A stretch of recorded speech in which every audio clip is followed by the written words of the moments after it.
ces deux positions. Et le débat, la question n'est pas résolue. Hein. On est toujours en train de parler, de discuter.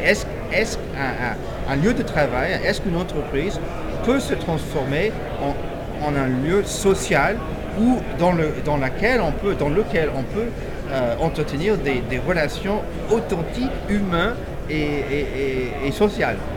Alors, génial. On en a parlé tout à l'heure.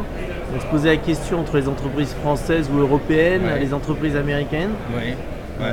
Vous pensez qu'il y a une différence, une avance, écoutez, moi je suis anglo-saxon, vous l'avez compris.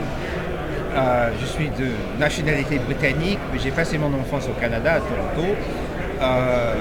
Mais j'habite plus ou moins à Paris, en France, depuis 25 ans. Donc j'étais étudiant à Sciences Po en 87, 8. Donc je connais la France un peu. Et c'est vrai que lorsqu'il s'agit de réseaux sociaux, Web 2.0, la culture anglo-saxonne et surtout la culture nord-américaine, américaine et canadienne, là, et on a appris ça voici 150 ans de Tocqueville, lorsqu'il a fait son bouquin Démocratie en Amérique, que les Américains, ils entretiennent des relations sociales déjà de façon assez égalitaire et horizontale. Donc c'est pas du tout surprenant que les Américaines se mettent dans le bain, parce qu'ils sont déjà comme ça. Ça c'est leur culture. Un PDG américain n'a aucun problème à papoter avec quelqu'un qui est un petit directeur. Ça c'est pas anormal. Enfin, ça c'est tout à fait dans la logique des choses. Alors qu'en France, avec la fabrication, la production d'élite de façon très verticale, on fait Sciences Po, ENA, Polytechnique, direction de inspection de finances, cabinet ministériel, et puis on finit PDG d'une grande banque. Les élites en France sont très verticales, et il y a des hiérarchies. Et donc, lorsqu'on gratte un petit peu en France, ça commence quand même à bouger un petit peu, mais c'est vrai que la culture administrative française est beaucoup moins réceptive à cette révolution Web 2.0, justement parce que la logique interne et la culture que suppose la révolution Web 2.0, entreprise 2.0, est horizontale, ouverte, authentique et sociale. Alors que lorsqu'on regarde la tradition administrative en France, c'est pas du tout ça. On est dans un contexte fermé, vertical, avec le rang, le titre et tout ça. Donc ça bouge un peu moins vite en France que dans le monde anglo-saxon, mais ça commence à bouger davantage quand même. Alors une dernière question, notre public est surtout un public français voire francophone. Est-ce qu'aux États-Unis on peut compter des entreprises 2.0? Est-ce que ça existe? Et des noms. Des vrais noms, enfin il y a des poids lourds qui sont vraiment dedans, même IBM, vraiment investi dedans, mais la question c'est que est-ce que ça est devenu opérationnel dans toute l'entreprise? C'est ça la question. Il y a le côté gadget, on va s'amuser avec ça, voir, on a des ingénieurs, ils sont assez brillants ces jeunes-là, ils vont nous dire. Bon, ça c'est pas vraiment ça, c'est pas dans l'ADN. Ça c'est la grande question. Est-ce que l'entreprise, la culture, les valeurs que suppose le modèle entreprise 2.0, est-ce que celles-ci peuvent s'intégrer dans l'ADN, c'est ça la question. Le gadget c'est facile. Donc, mais il y a quand même des entreprises aux États-Unis qui sont assez investies. Le meilleur exemple, c'est le président des États-Unis, Barack Obama, avec la Maison Blanche. Il y a le site web. Il utilise justement les plateformes et des réseaux pour consulter l'opinion des Américains. Mais ça, c'est pas une entreprise. Le ministère de la Défense, l'armée américaine vient, c'est la semaine dernière, d'annoncer que, puisque la quasi-totalité des soldats militaires aux États-Unis, comme dans la quasi-totalité des pays d'ailleurs, sont des jeunes mecs, des garçons, et parfois des filles de 20 ans. Et donc l'armée américaine vient d'annoncer qu'elle va se mettre dans les réseaux sociaux justement pour mieux faire passer le message. Et même le Joint Chiefs of Staff Le Joint Chiefs of Staff, c'est le général le plus quel est le mot là, galonné, enfin il est le plus puissant, hein. C'est celui que consulte le président des États-Unis. Lui, il est en Twitter, lui. D'accord.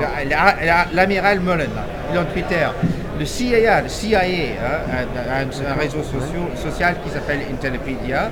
Donc il y a l'exemple. Je peux vous dire, je serais très très étonné si vous me disiez qu'en France, l'armée française était là-dedans. Hein. Là, je serais assez surpris. À mon avis, non. Alors, en France, l'armée française, j'ai tendance à penser qu'elle est très entreprise 2.0 par rapport aux outils en interne qu'elle a mis en place. Oui. Mais on n'est pas sur du réseau social, oui. On est bien sur des outils elle devrait l'être. Mais elle devrait l'être. Et le CIA, c'est normal, enfin, ça fait de sens parce que que fait le CIA? C'est le partage d'informations. Oui. Mais le problème, lorsqu'il y a un cafouillage, et on connaît les histoires, hein, que le problème, Bin Laden, il a un peu échappé à travers les filets, mais pourquoi? Parce que le FBI et le CIA ne se parlaient pas. Hein, parce qu'il y a ces jalousies administratives, hein, et ça existe, même en France. Hein, oui. Le ministère de la Quai d'Orsay déteste cordialement, enfin le ministère de machin, les deux ministères, enfin, ils ne se parlent pas. Hein, ça c'est classique. Hein. Mais pourquoi ils ne se parlent pas? Les FBI et les CIA devraient quand même être dans le même combat, Donc avec ces réseaux sociaux comme ça, comme Intellipedia, ils peuvent se parler, se partager des informations et Dieu sait, peut-être la prochaine fois qu'il y a un Bin Laden, on va là, vraiment mettre le main dessus, justement parce qu'on avait justement mieux communiqué. Voilà. Donc il y a une utilité fonctionnelle très importante au plus haut niveau possible. Vous m'avez demandé de citer des noms des entreprises américaines. C'est vrai qu'il n'y en a pas beaucoup. Hein. La manière dont moi j'exprime ça, c'est que la révolution entreprise 2.0 fut annoncée voici 10 ans par la fameux bouquin Clue Train Manifesto. Hein. C'était des fous américains, enfin des universitaires maintenant à Harvard et Stanford, ils ont pondu ce bouquin en annonçant, voilà, end of business as usual. C'est terminé, quoi. Basta, on va inventer une nouvelle entreprise. Ça, c'est pas produit. Pourquoi? Enfin, on vient de parler des raisons, quoi, des résistances et tout ça. Et alors, qu'est-ce qui s'est passé par la suite? La révolution s'est produite, mais sur le plan social, Facebook. Hein? Et donc, on a assisté à une explosion des réseaux sociaux. Et puis ensuite, une deuxième vague politique, le phénomène Obama. Et maintenant, il y a Nicolas Sarkozy qui se lance dans le Web 2.0. Je viens de le lire dans un journal en France. Et il y a Gordon Brown en Grande-Bretagne, pareil, quoi.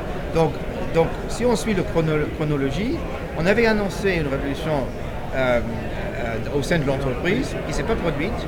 Une véritable révolution sociale s'est produite. Ensuite, une révolution politique qui est en train justement de se produire. Et là, maintenant, on est sur le point de se poser la question encore, est-ce que cette fameuse entreprise 2.0, est-ce qu'elle va paraître? Et c'est là où on est maintenant. Très bien, merci beaucoup. Merci d'avoir répondu à toutes ces questions et à très bientôt. Je redonne un petit zoom sur le titre du livre et qu'on peut trouver, donc c'est plutôt sur le site amazon.fr. Hein. Site amazon.fr. Voilà. Et moi j'habite Paris, donc s'il y a des Français qui veulent me contacter, je suis là. Et mon mail hein, c'est fraser.mathieu à l'anglaise, comme sur le bouquin, @orange.fr. Très bien, merci beaucoup et à très bientôt. Au revoir. Au revoir.